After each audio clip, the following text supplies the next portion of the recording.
सुप्रभातम। आज इस वीडियो के माध्यम से हम नदी शब्द रूप के बारे में पढ़ेंगे। नदी शब्द रूप और उसका जो अभ्यास कार्य है उसको हम कैसे जो है सेंटेंस में जो है हम उसको कैसे प्रयोग करते हैं, हम वाक्यों में नदी शब्द का प्रयोग कैसे करते हैं, आज हम इस वीडियो के माध्यम से इसका पूरा अध्ययन करेंगे। तो आइए स्टार्ट करते हैं। तो जैसे कि आप स्क्रीन पर देख पा रहे हैं नदी शब्द रूप, ये जो नदी शब्द रूप है ये आप देखेंगे दीर्घ इकारांत स्त्रीलिंग शब्द है। कैसा शब्द है ये? इकारांत स्त्रीलिंग शब्द है, अर्थात जितने भी आपके बड़ी ई से जो नाम है स्त्रीलिंग के, उन सभी के रूप जो है नदी के समान चलेंगे। अगर यदि हम नदी शब्द का रूप याद कर लेते हैं तो नदी के बाद जितने भी स्त्रीलिंग में बड़ी ई के से जितने भी नाम खत्म होते हैं, जैसे रजनी, देवी, मालती इत्यादि जितने भी नाम हैं ईकारांत स्त्रीलिंग, वो सब नदी के समान जो उनके रूप चलते हैं। तो हम एक रूप याद कर लेते हैं तो हमारे जो है कई रूप जो है ऑटोमेटिक तरीके से बन जाते हैं। तो आइए स्टार्ट करते हैं। हमें पता है कि संस्कृत में जो है 3 वचन और जो है 7 विभक्तियां होती हैं। संबोधन को जो है विभक्ति में काउंट नहीं करते हैं, क्योंकि संबोधन जो होता है वो प्रथमा जैसा ही होता है।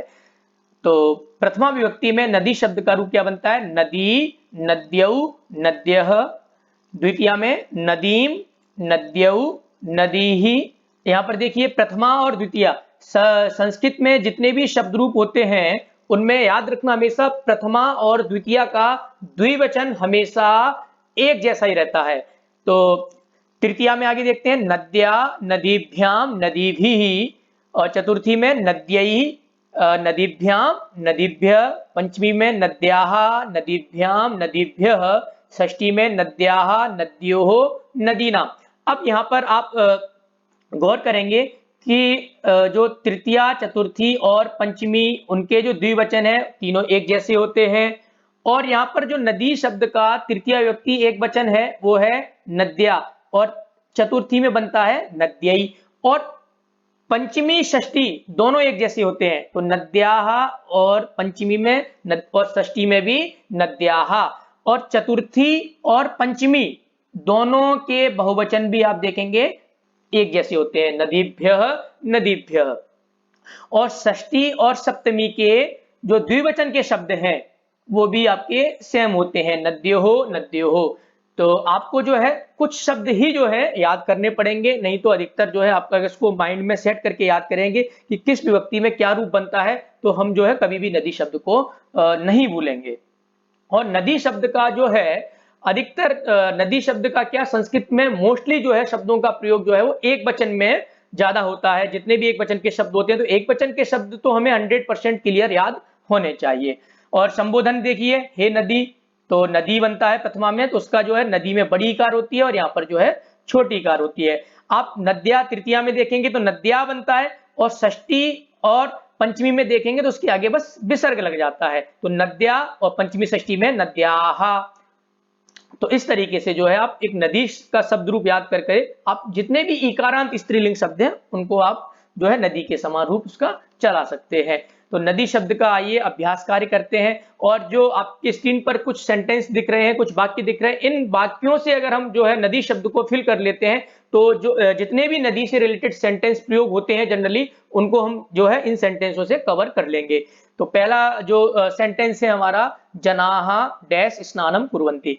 आप हमेशा याद रखेंगे कि जब भी हम किसी शब्द रूप को जब हम वाक्यों में प्रयोग करते हैं, सेंटेंस में जब हम उसको फिल करते हैं, तो उसके लिए हमें 2 चीजें याद रखनी चाहिए हमेशा, कि सेंटेंस को पढ़ने के बाद हमें वो 2 चीजें कौन सी है। तो सबसे पहली चीज है हमें सेंटेंस में ये देखना है कि उसमें कोई उपपद विभक्ति तो नहीं है, कोई उपपद शब्द तो नहीं है। अगर उसमें कोई उपपद शब्द है तो उस क्या होता है कि उसके साथ एक पर्टिकुलर विभक्ति का प्रयोग होता है। और यदि गिवन सेंटेंस में उपपद विभक्ति नहीं है तो फिर हम क्या करते हैं, कारक विभक्ति चिन्हों का प्रयोग करते हैं, क्योंकि जो है कारक विभक्ति चिन्ह से हमारा सेंटेंस क्लियर हो जाता है कि इसमें किस विभक्ति का प्रयोग होगा।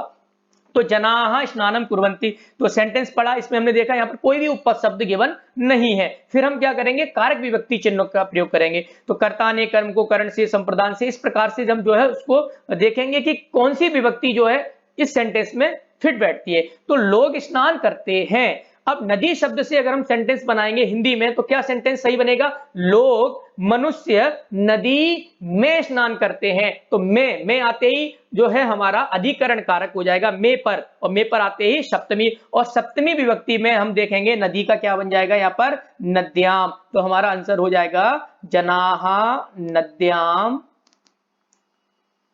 स्नानम कुर्वन्ति। लोग मनुष्य जो है नदी में स्नान करते हैं। तो ये हमारा जो है पहला आंसर हो गया है।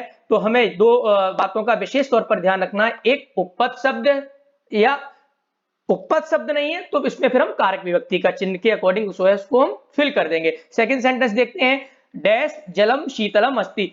तो जल शीतल कहते हैं ठंडा, अस्ति मतलब है। तो सेंटेंस जब जो संस्कृत में सेंटेंस दिया उसका हिंदी ट्रांसलेट तो हमें जरूर करना है, ध्यान रखना है। हिंदी ट्रांसलेट करेंगे तभी हम जो है सही शब्द को हम फिल कर पाएंगे। तो जल शीतल है, जल ठंडा है, तो यहाँ पर कोई भी उपपद शब्द नहीं गिवन है, तो हम क्या करेंगे कारक विभक्ति चिन्हों के अकॉर्डिंग हम देखेंगे। तो यहाँ पर जो है नदी शब्द से फिल करेंगे, तो नदी का जल ठंडा है। तो नदी का के की, और नदी और जल दोनों में रिलेशन है, रिलेशन यानी संबंध, और संबंध आते ही मन में हमारे क्या आ जाता है? षष्ठी विभक्ति, और षष्ठी विभक्ति में नदी शब्द का रूप जो बनता है वो बनता है नद्याः। तो हमारा जो है यहाँ पर आंसर हो जाएगा नद्याः जलम शीतलम अस्ति, नदी का जल ठंडा है। नेक्स्ट सेंटेंस देखते हैं, एषा डैश अस्ति। तो इसका हिंदी अर्थ क्या है? यह अस्ति मतलब है, यह है। तो अब नदी शब्द से हम इसको जो है वाक्य का प्रयोग करेंगे, तो यह नदी है। तो यह जो है ऐसा शब्द जो है वो एतत् शब्द है, स्त्रीलिंग प्रथमा व्यक्ति एकवचन, और यहाँ पर भी देखिए अस्ति है क्रिया। क्रिया जब प्रथम पुरुष एकवचन की, और संस्कृत में आपको बताया गया कि संस्कृत में जो कर्ता होता है उसके अकॉर्डिंग क्रिया चलती है। तो क्रिया यहाँ पर अस्ति प्रथम पुरुष एकवचन की है, इसका मतलब इसमें जो कर्ता बनेगा वो भी प्रथम पुरुष एकवचन का आएगा, और कर्ता में प्रथमा व्यक्ति होती है, और प्रथमा व्यक्ति में जब हम नदी शब्द का प्रयोग करेंगे तो यहाँ पर क्या आएगा? नदी। तो हमारा आंसर यहाँ पर हो जाएगा एषा नदी अस्ति, यह नदी है। तो अगर आपसे कोई, और ये इसका प्रयोग हम जो है अनुवाद में भी प्रयोग कर सकते हैं। जैसे कहीं पर आपको अनुवाद दिया गया है यह नदी है, तो इसको हम क्या करेंगे संस्कृत में कैसे ट्रांसलेट करेंगे? एषा नदी अस्ति। और कहीं पर इस प्रकार का भी सेंटेंस आया है कि नदी का जल ठंडा होता है, तो यहाँ पर हम जो है नद्याः जलम शीतलम अस्ति, इस तरीके से जो है हम अनुवाद में भी इसका प्रयोग कर सकते हैं नदी शब्द का, और नदी शब्द से जो है हम वाक्य का प्रयोग शब्द रूप के तौर पर भी जो है हम ऐसे इसका प्रयोग कर सकते हैं। नेक्स्ट सेंटेंस हमारा जो गिवन है वो है अहम डैश नमामि, मैं नमस्कार करता हूं, मैं नमन करता हूं। तो यहाँ पर आप देख रहे हैं नम धातु का प्रयोग है, और नम धातु के साथ हमेशा जो है द्वितीय व्यक्ति का प्रयोग होता है। जिसको नमस्कार किया जाए उसमें हम क्या करेंगे? द्वितीय व्यक्ति का प्रयोग करेंगे। तो जब हम नदी शब्द के द्वितीय व्यक्ति पर आते हैं तो यहाँ पर हमें शब्द मिलता है नदीम। तो हमारा आंसर क्या हो जाएगा? अहम नदीम नमामि, मैं नदी को जो है नमस्कार करता हूं, या मैं नदी को नमन करता हूं। इस तरीके से जो है हमने यहाँ पर नम धातु के कारण जो है द्वितीय विभक्ति का प्रयोग किया है।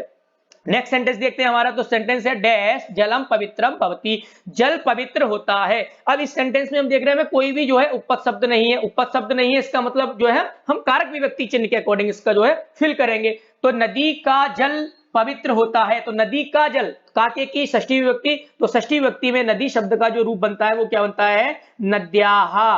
तो हमारा आंसर हो जाएगा नद्याः जलम पवित्रम भवति, नदी का जल पवित्र होता है।